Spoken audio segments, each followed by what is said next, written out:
Good morning, fellow journeyers. Wake up. Your soul needs you. This morning, we are going to talk about the power of being alone. And I used to have a saying that sometimes the famine is the favor. But I have to be honest, I no longer look at this phase of my life of being alone as a famine. I now have embraced this time in my life of being alone as being the time in my life where I have grown the most. During this phase of my life of being alone, I have done the most personal reflection that I have ever done in my life. I have had the most time for myself to learn about myself.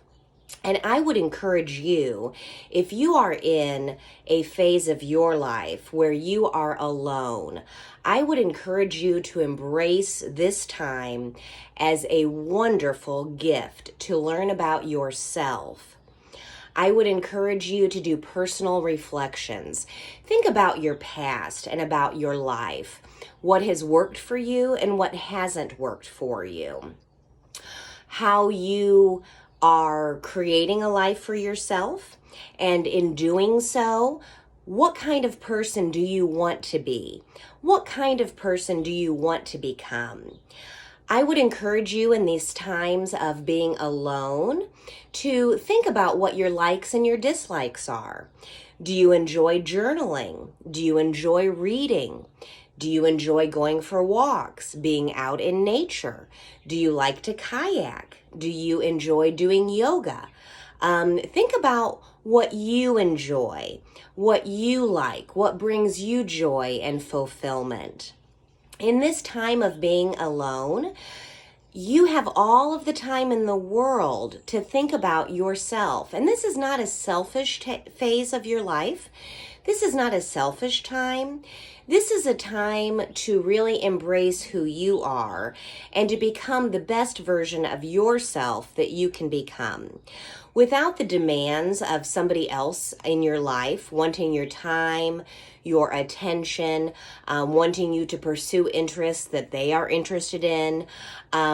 Instead, this is a time where you can find who you are as a person. So there is a tremendous amount of power that we have in our lives during phases of our lives that we are alone. And as I said, I used to have a saying that sometimes the famine was the favor. I am rephrasing that now because I no longer look at being alone as being in a phase of famine. I now see that being alone has become a wonderful gift of self-improvement, of self-development, of self-learning and self-growing. And as we go through this phase in our lives and we find out who we are, we find out what our likes and our dislikes are, we find out what we enjoy and what we do not enjoy, then we can be authentic to who we are as a person.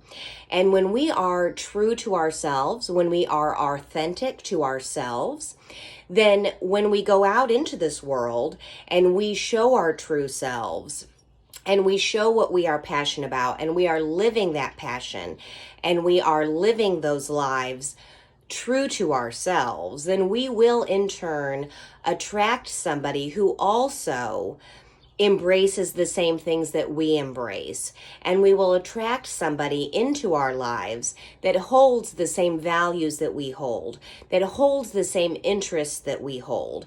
And then we can go into the next phase of our lives, being in a relationship, being completely and 100% authentic.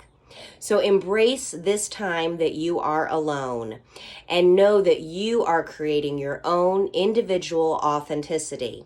And when you go to the next stage of your life and you are attracting people into your lives, you will be attracting people from a complete place of authenticity.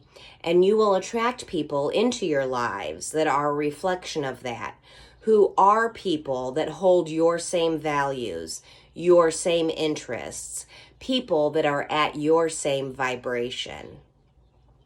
Peace and namaste.